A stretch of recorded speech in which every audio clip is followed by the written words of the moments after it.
Alhamdulillah. Alhamdulillahilladzi ala kulli hal. Alhamdulillahilladzi bi ni'matihi tatimmus shalihat. Asyhadu an la ilaha illallah wahdahu la syarika lah. Wa asyhadu anna sayyidana wa nabiyyana Muhammadan abduhu wa rasuluh. Allahumma salli wa sallim wa barik ala hadzal nabiyil karim sayyidina wa maulana Muhammadin wa ala alihi wa sahbihi ajma'in.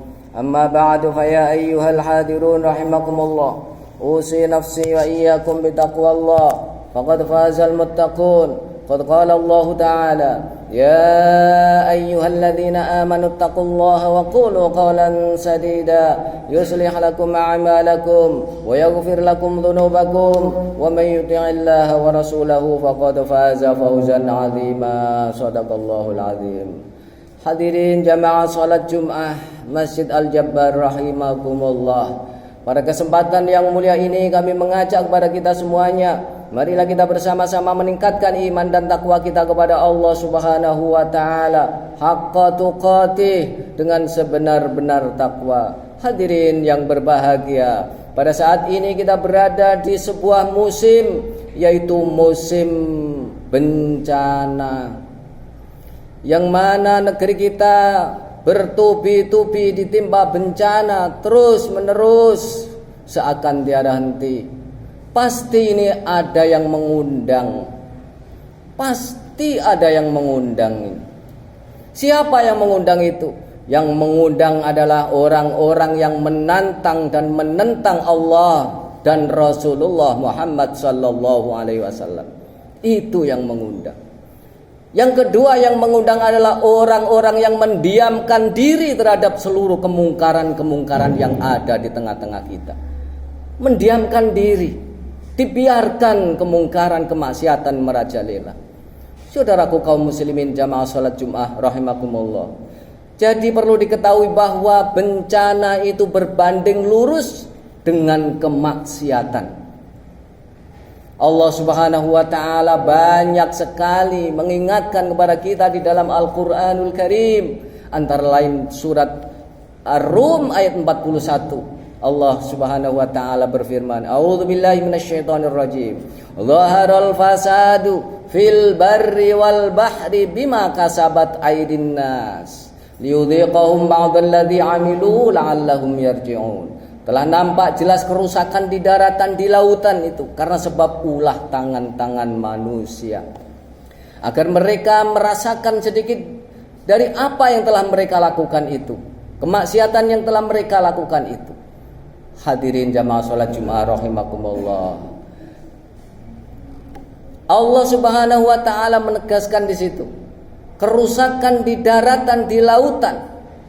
Di dalam tafsir para ulama menjelaskan termasuk gempa bumi, tanah longsor, banjir bandang, gunung meletus, dan lain sebagainya, termasuk di dalamnya pesawat terbang jatuh, termasuk COVID-19. Semua ini adalah kerusakan-kerusakan di daratan dan di lautan. Hadirin jamaah salat Jumat rahimakumullah. Bima kasabat aydin nas, karena sebab ulah tangan-tangan manusia. Para ulama menjelaskan di dalam tafsir, bahkan oleh Imam Az-Zamakhsyari dalam tafsir Al-Kasyaf, beliau menjelaskan yang dimaksud dengan ulah tangan-tangan manusia adalah perbuatan dosa-dosa manusia, perbuatan maksiat manusia, perbuatan melawan hukum-hukumnya Allah Subhanahu wa taala.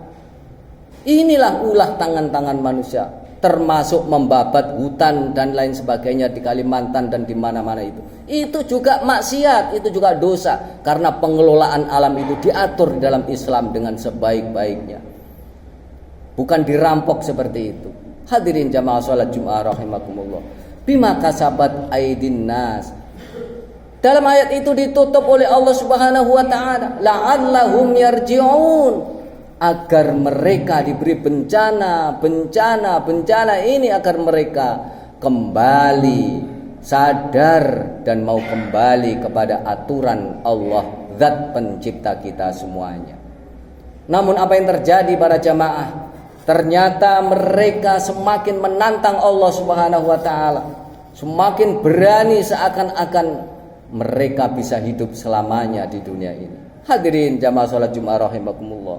Karena itulah kita semuanya ini sebagai orang muslim yang mengaku sebagai beriman kepada Allah Subhanahu wa taala, sebenarnya penantangan kepada Allah Subhanahu wa taala dan Rasulnya ini adalah suatu keniscayaan yang nantinya akan dihinakan dan nantinya akan menjadi orang-orang yang merugi di dunia sampai di akhirat. Jamaah salat Jumat rahimakumullah. Mereka menentang apa yang dibawa oleh Rasulullah sallallahu alaihi wasallam. Warisan-warisan Rasulullah sallallahu alaihi wasallam. Mereka tolak. Warisan Rasulullah sallallahu alaihi wasallam ada 3 setidaknya. Yang pertama adalah Quran dan hadis. Itu warisan Rasulullah sallallahu alaihi wasallam. Yang mana sabda beliau, au kama qol, taraktu fikum amrain in tamassaktum bima lan tadillu abada. Aku tinggalkan kepada kalian, aku wariskan kepada kalian 2 perkara. Jika kalian berpegang teguh kepada keduanya, kalian tidak akan tersesat selama-lamanya. Apa itu? Kitabullahi wa sunnatur rasul, yaitu Al-Quran dan As-Sunnah. Ini warisan Rasulullah sallallahu alaihi wasallam. Mereka persoalkan, mereka acak-acak Al-Quran itu. Yang kedua warisan Rasulullah sallallahu alaihi wasallam adalah ulama. Ulama itu adalah warisan Rasulullah atau warisan para nabi. Sebagaimana sabda beliau, al ulama warasatul anbiya, ulama adalah pewaris para nabi. Warisan yang ketiga Rasulullah sallallahu alaihi wasallam adalah sistem yang datangnya dari Allah Subhanahu wa taala, yaitu sistem Islam itu sendiri. Sistem yang datangnya dari Allah Subhanahu wa taala itulah warisan Rasulullah sallallahu alaihi wasallam. Ya. Semuanya diatur dalam Islam. Tidak hanya ibadah ritual, tidak hanya ibadah mahdhu, tapi semuanya diatur, ekonominya diatur, pendidikannya diatur dalam Islam, pergaulannya diatur dalam Islam. Ya, semuanya diatur. Politiknya diatur dalam Islam, tapi kebanyakan dari mereka menolak semuanya itu, menolak apa yang datangnya dari Allah Subhanahu wa taala. Mereka menantang bahkan mendolimi para ulama, mengkriminalisasi para ulama, menyakiti para ulama. Tidak akan ridho Allah itu. Pasti bencana-bencana ini merekalah yang mengundang seperti itu. Pasti itu sudah. Tidak akan ridho Allah Subhanahu wa taala. Namun para hadirin, manakala itu berbau uang zakat, uang haji, uang infak, uang wakaf akhir-akhir ini, mereka berebut. Itu ajaran Islam, mereka akui itu ajaran Islam. Tapi yang lain-lainnya mereka tinggalkan, mereka tolak, mereka musuhi. Naudzubillah min dzalik. Inilah yang mendatangkan murka Allah Subhanahu wa taala. Hadirin jamaah salat Jumat rahimakumullah. Jadi mengundang bencana sebagai orang yang beriman kepada Allah Subhanahu wa taala, kita percaya kepada Al-Qur'anul Karim. Menurut kacamata iptek atau orang-orang ilmuwan barat, iptek, mereka mengatakan bahwa bencana alam itu tidak bisa dihentikan. Gempa bumi itu tidak bisa dihentikan, gunung meletus itu tidak bisa dihentikan, karena itu sudah kejadian alam. Mereka mengatakan seperti itu. Itu menurut kacamata orang-orang barat, ilmuwan barat. Tapi menurut kacamata Al-Qur'anul Karim, bencana itu bisa dihentikan, bisa dihilangkan. Allah Subhanahu wa taala telah mengingatkan kepada kita dalam surat Al-A'raf ayat 96. A'udzubillahi minasyaitonir rajim. Walau anna ahlal qura amanu wattaqau la fatahna 'alaihim barakatim minas samaa'i wal ardh walakin kadzabu ba'khadnahum bima kanu yaksibun. Dan jikalau penduduk suatu negeri itu mau beriman, bertakwa kepada Allah Subhanahu wa taala, pasti, ini janji Allah, Pak, la fatahna alaihim barakatim minas sama'i wal ardh.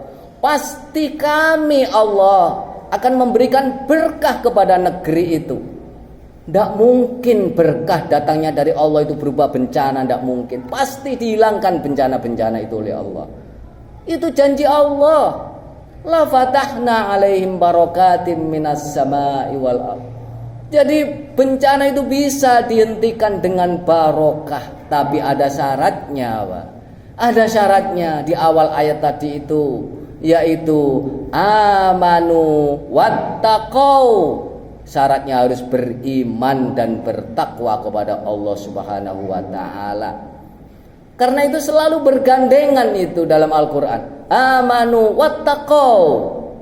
Amanu wa amilus sholihat. Karena apa? Karena orang yang mengaku Islam, mengaku beriman, KTP-nya Islam, belum diterima oleh Allah Subhanahu wa taala pengakuannya itu.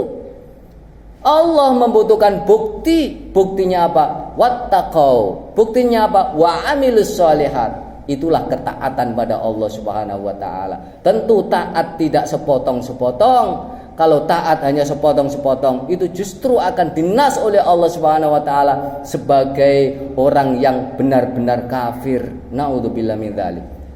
Jadi aku mengambil sebagian dari isi Al-Qur'an, menolak sebagian. Surat Al-Baqarah ayat 85. Itu dijelaskan oleh Allah Subhanahu wa taala bahwa siapa yang beriman sebagian dari isi Al-Qur'an, mengkufuri sebagian yang lain, maka hidupnya akan dinistakan oleh Allah Subhanahu wa taala. Itu hidupnya dinistakan oleh Allah Subhanahu wa taala. Dan nanti di akhirat akan dikembalikan oleh Allah dengan siksa yang sangat pedih. Naudzubillah min dzalik. Karena itu kunci sebenarnya untuk menghilangkan segala macam musibah ini adalah barokah Allah Subhanahu wa taala. Agar datang barokah Allah Subhanahu wa taala itu, maka kita harus amanu wattaqau, beriman dan bertakwa kepada Allah Subhanahu wa taala, baik secara individu personal maupun secara sistem. Maka kita tidak boleh berdiam diri, mendiamkan diri segala macam kemungkaran. Kita harus berjuang, berdakwah, menyampaikan kebenaran terus menerus di tengah-tengah kita, agar Allah Subhanahu wa taala meridhoi kita semuanya. Hadirin jamaah salat Jumat rahimakumullah, perlu diketahui sebagai akhir dari khutbah ini bahwa Allah Subhanahu wa taala mengingatkan juga kepada kita. A'udzubillahi minasyaitonirrajim. Ya ayyuhalladzina amanu taqullaha wattaqu fitnatal la tusibannal ladzina zalamu minkum khassah. Nah, di awal itu. Dan takutlah kalian semuanya kepada sebuah fitnah, musibah, bencana yang datangnya dari Allah Subhanahu wa taala tidak hanya ditimpakan kepada orang-orang yang berbuat zalim, tidak hanya ditimpakan kepada orang-orang yang berbuat maksiat saja, tapi semua bisa kena. Karena itu tugas kita bersama untuk senantiasa beramar ma'ruf nahi mungkar, menyampaikan kebenaran seandainya ada kemungkaran-kemungkaran di tengah-tengah kita. Demikian sedikit khutbah yang bisa saya sampaikan, mudah-mudahan dibaringi taufik hidayah Allah Subhanahu wa taala. Bismillahirrahmanirrahim. Al-'asri innal insana lafi khusrin illa alladhina amanu wa 'amilus solihati wa tawasaw bil haqqi wa tawasaw bis sabr. Barakallahu li wa lakum bil Qur'anil 'azim. Aqulu qouli hadza wa astaghfirullah li wa lakum innahu huwal ghafurur rahim.